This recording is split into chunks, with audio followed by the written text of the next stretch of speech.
soal kasus salah satu artis ternama ya itu Sandra Dewi terkena kasus korupsi PT Timah. Abang melihatnya gimana nih Bang sebagai praktisi hukum Bang? Ya, memang kan beberapa hari ini viral banget ya salah kasus itu ya.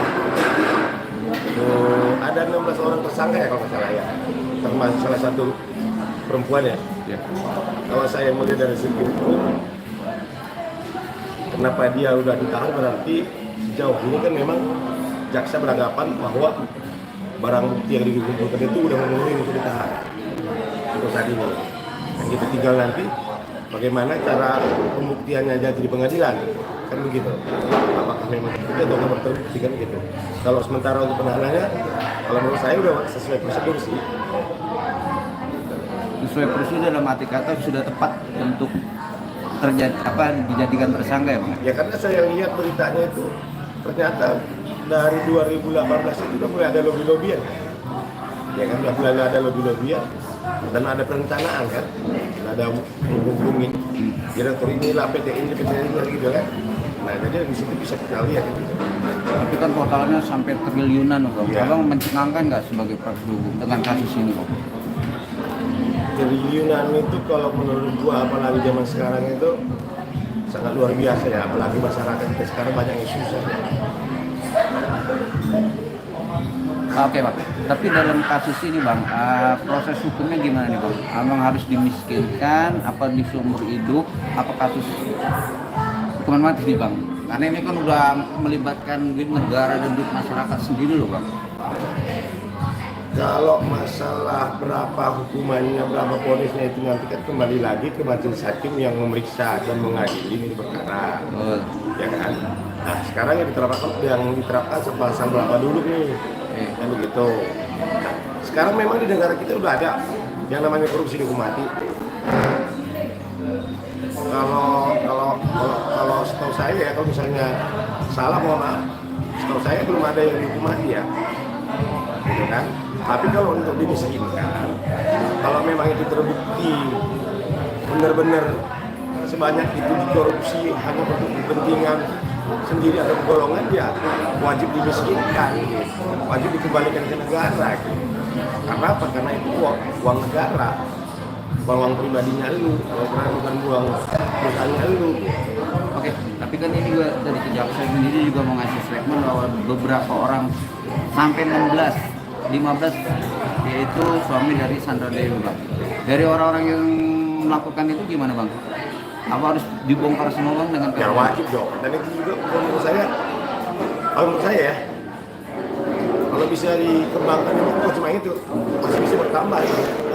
Karena saya lihat mulai dari 2008, karena mulai saya lihat itu tadi saya bilang dari 2018 itu direncanakan kan.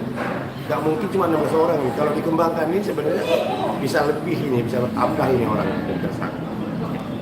Abang kan bilang banyak dan lebih, tapi kan di sini juga ada salah satu artis ternama dan suaminya juga jadi tersangka. Ya, ikut terlibat nggak sih Bang dalam tanda kutip? Karena dia juga menikmati nih. Paling nggak mengetahui gimana Bang? Abang melihat dari sisi hukumnya. Siapa namanya? Sandra Dewi. Oh iya. Jadi ini kalau pandangan saya ya, Mbak Sandra Dewi ini kan memang aktris, bisa dikatakan punya nama ya, grade A ya. Grade A, dimana memang saya juga mengikuti dia dari zaman dulu ya. Mungkin secara ekonomi dia kan sebelum nikah juga mau, ya kan. Tapi setelah dia menikah, aku melihat kan kegiatannya berkurang di dunia keentertainan kan. Dan di situ kan tidak juga fasilitas-fasilitas yang diberikan suami.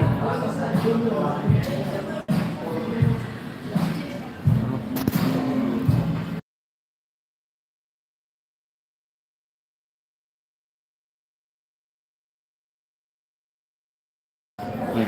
Abang melihat dengan keglamoran dia, dengan haulnya dia, dengan pemakaian baju yang begitu mahal. Terakhir juga TKA tersangka juga memakai baju yang harganya di atas 30 jutaan Bang saat dia ditangkap. Abang melihat sendiri gimana ini Bang?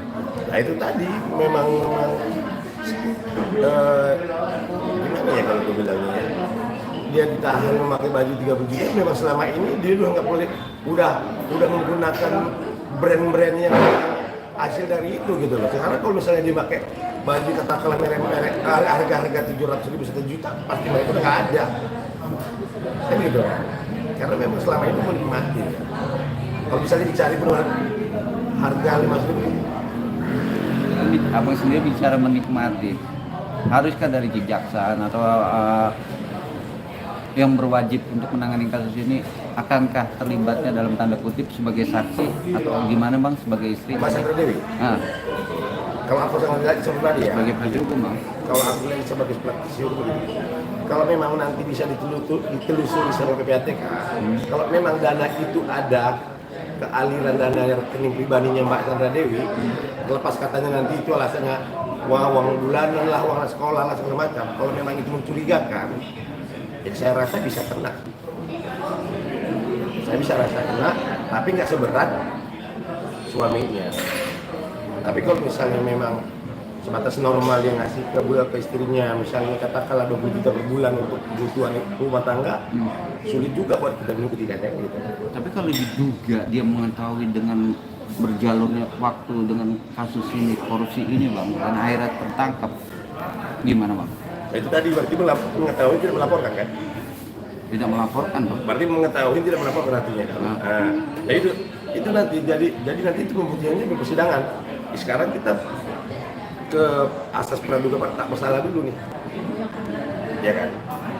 Kita ke asas praduga tak bersalah dulu, artinya kita tidak bisa juga langsung menyatakan bahwa istrinya ikut-ikutan, dan kita juga belum bisa menyatakan bahwa suaminya sebagai sudah terbukti bersalah karena belum inkrah.